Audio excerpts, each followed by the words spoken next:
পুরো ক্লাসের পিডিএফটা আপনার ডেসক্রিপশন বক্সে পেয়ে যাবেন।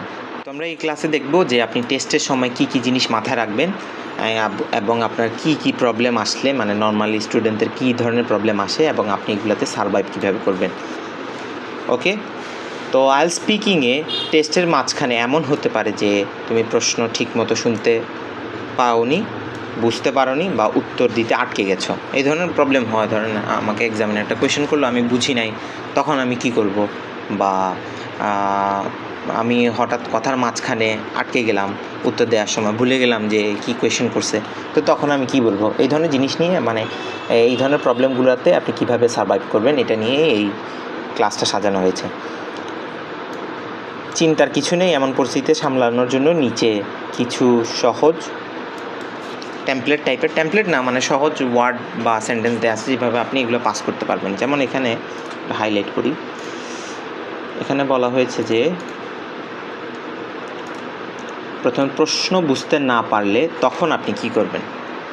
তো দেখি, প্রথমে যদি ধরেন একটা কোয়েশ্চেন করলো আমাকে, আমি বুঝতে পারি নাই, তো তখন আমি কি করব। প্রথমবার যখন কোয়েশ্চেন করবে তখন আপনি বলবেন পার্ডন।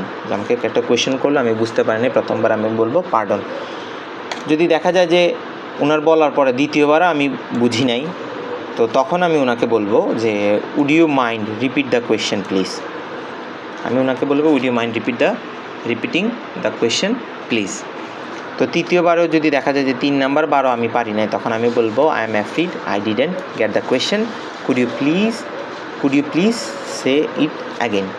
আশা করি বুঝতে পারছেন। প্রথমে না পড়লে পার্ডন বলবো, দ্বিতীয়বার না পড়লে কি বলবো, না বুঝতে পারলে, তৃতীয়বার না বুঝতে পারলে কি করব। তো এখন দেখেন 2 নম্বর প্রবলেমটা যেটা হয় স্টুডেন্টদের, প্রশ্নের উত্তর না জানলে। যেমন আমাকে আমি স্বাভাবিক, আমি মানুষ, আমাকে সব টপিকের জিনিস আমার মাথায় থাকবে না। আমার প্রশ্নের উত্তর যদি না জানা থাকে, তখন আমি এক্সামিনারকে বলবো I am afraid I did not really have an answer to that, would you please mind passing the question please. তার মানে আমাকে যখন এক্সামিনার কোয়েশ্চেন করবে, তখন আমি যদি প্রশ্ন মানে এই টপিকটা সম্বন্ধে আমার কোনো আইডিয়া না থাকে, আমি জেনারেলি ওনাকে এই জিনিসটা বলে দিব। আশা করি বুঝতে পেরেছেন। তো এইগুলো করলে আপনাকে একটা ওভারঅল একটা স্কোর দিয়ে আপনি পার হয়ে আসবেন। যদি দেখা যায় যে আপনাকে বলা হলো, তখন আপনি কিছুই উত্তর দিতে পারলেন না, তো তখন এটা আপনার স্কোরে ইম্প্যাক্ট করবে। আর এগুলো বললে হয়তো এক্সামিনার একটু কনভিন্স হবে আপনাকে, যাতে একটা মার্ক দেওয়া যায়। এবং 3 নাম্বার জিনিসটা যেটা হয়, যেমন উত্তর দেওয়ার সময় মাঝখানে আটকে গেলে তখন আপনি কি করবেন। যেমন আমি যে টপিকে কথা বলতেছি, যেমন হ্যাঁ আমি রাস্তা দিয়ে যাইতেছি, তখন আপনি হঠাৎ ভুলে গেছেন, তখন আপনি বলবেন এক্সামিনারকে যে I am sorry I have lost track of the question. যেমন কোয়েশ্চেন যদি মাথায় না থাকে, যেমন I am sorry I have lost track of the question, could you please ask me again. যে আপনি আমাকে আবার জিজ্ঞেস করেন কোয়েশ্চেনটা, আমি এটা ট্র্যাক হারাই ফেলছি। আশা করি বুঝতে পেরেছেন। এই 3টে প্রবলেম হলে কি করবেন, প্রশ্ন বুঝতে না পারলে, প্রশ্ন উত্তর না জানলে এবং উত্তর দেওয়ার সময় মাঝখানে আটকে গেলে। আশা করি এটা আপনার স্পিকিংয়ে হেল্প করবে, আপনাদেরকে স্পিকিংয়ে ভালো একটা মার্ক পাওয়ার জন্য।